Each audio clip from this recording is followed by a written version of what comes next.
మన ముకుందా జ్యువెలరీస్ వారి ముకుందా సిల్క్స్ ఘన ప్రారంభం నవంబర్ 23న దిల్సుఖ్ నగర్ లో ఓపెనింగ్ సందర్భంగా ప్రతి 3000 షాపింగ్ పై 3 గ్రాముల సిల్వర్ కాయిన్ ఉచితంగా పొందండి. ఈ ఆఫర్ అన్ని బ్రాంచెస్ లో వర్తిస్తుంది. ఆఫర్ 23 నుండి 30 వరకు మాత్రమే. త్వరపడండి. Breaking news. ఏపీకి మరోసారి వానఖండం పొంచి ఉంది. దక్షిణ అండమాన్ సముద్రంలో తీవ్ర అల్పపీడనం కొనసాగుతుందని విపత్తుల నిర్వహణ సంస్థ తెలిపింది. ఇది పశ్చిమ వాయువ్య దిశగా కదులుతూ ఇవాళ ఆగ్నేయ బంగాళాఖాతాన్ని ఆనుకుని ఉన్న దక్షిణ అండమాన్ సముద్రంలో వాయుగుండంగా మారే అవకాశం ఉంది. ఆ తర్వాత 48 గంటల్లో తుఫానుగా బలపడే అవకాశం ఉందని వెల్లడించింది. ఉపరితల ఆవర్తనం ప్రభావంతో రేపటికి నైరుతి బంగాళాఖాతం, శ్రీలంక ప్రాంతాల్లో మరో అల్పపీడనం ఏర్పడే అవకాశం ఉందని విపత్తుల నిర్వహణ సంస్థ తెలిపింది. దీని ప్రభావంతో ఇవాళ ప్రకాశం, శ్రీ పొట్టి శ్రీరాములు, నెల్లూరు, వైఎస్ఆర్ కడప, అన్నమయ్య, చిత్తూరు, తిరుపతి జిల్లాల్లో అక్కడక్కడ తేలికపాటి నుంచి ఓ మోస్తారు వర్షాలు కురిసే అవకాశం ఉంది. రైతులు పంటల విషయంలో తగిన జాగ్రత్తలు తీసుకోవాలని సూచించారు అధికారులు.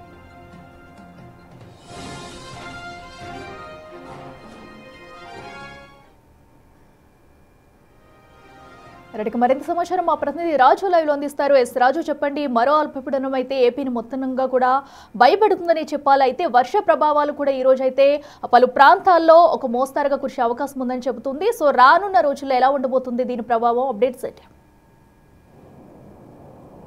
బంగాళాఖాతంలో ఏర్పడిన అల్పపీడనం ఈరోజు వాయుగుండంగా మారినటువంటిది అయితే ఉంది. ఈ వాయుగుండం మరొక 2 రోజులు కొనసాగి 28వ తేదీ ఇది తుఫానుగా మారే అవకాశం ఉందని వాతావరణ శాఖ అధికారులు అయితే హెచ్చరికలు జారీ చేశారు. దీంతో అటు కొంత జాగ్రత్తలుగా ఉండాలని సూచిస్తున్నటువంటిది అయితే ఉంది. ముఖ్యంగా చూస్తే ఈ నెల 28 నుంచి వర్షాలు ఆంధ్రప్రదేశ్లోని పలు జిల్లాల్లో కురిసే అవకాశం ఉంది. ఇది ప్రస్తుతం పశ్చిమ వాయువ్య దిశగా కదులుతోంది.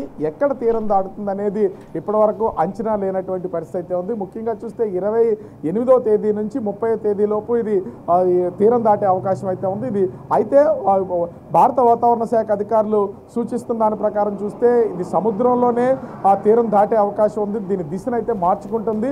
ఎక్కడ భూమిని తాగుతుంది అనేది ఇప్పటివరకు సరైనటువంటి వివరాలు అయితే నమోదు కాలేదని వాతావరణ శాఖ అధికారులు అయితే తెలియజేస్తున్నటువంటి పరిస్థితి అయితే కనిపిస్తుంది.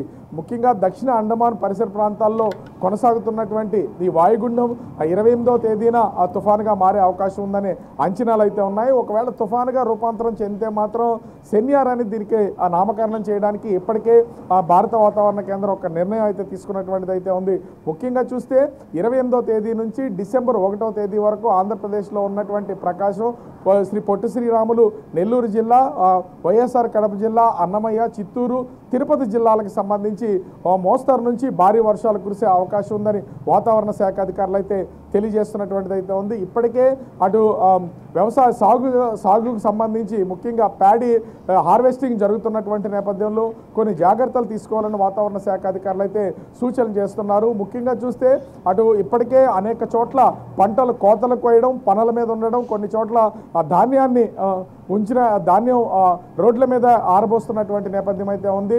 మిషన్తో కోతలు కోసి ధాన్యాన్ని ఆరబోస్తున్నటువంటి నేపథ్యంలో కొన్ని జాగ్రత్తలు తీసుకుని ముందస్తుగానే ఆ ధాన్యాన్ని జాగ్రత్త చేసుకోవాలని సూచిస్తున్నటువంటి పరిస్థితి అయితే ఉంది. దీనికి తోడు సముద్రంలో 40 నుంచి 50 కిలోమీటర్ల వేగంతో ఈదురుగాలు వీచే అవకాశం ఉన్నటువంటి నేపథ్యంలో మత్స్యకారులు కూడా కొన్ని జాగ్రత్తలు తీసుకోవాలని హెచ్చరికలు జారీ చేస్తున్నారు. ఓవరాల్గా చూస్తే ప్రస్తుతం ఈ అల్పపీడనం వాయుగుండంగా రూపాంతరం చెంది ఇది 28వ తేదీ నుంచి తుఫానుగా మారే అవకాశం ఉందని వాతావరణ శాఖ అధికారులు అయితే సూచిస్తున్నటువంటి పరిస్థితి కనిపిస్తోంది. అఖిల.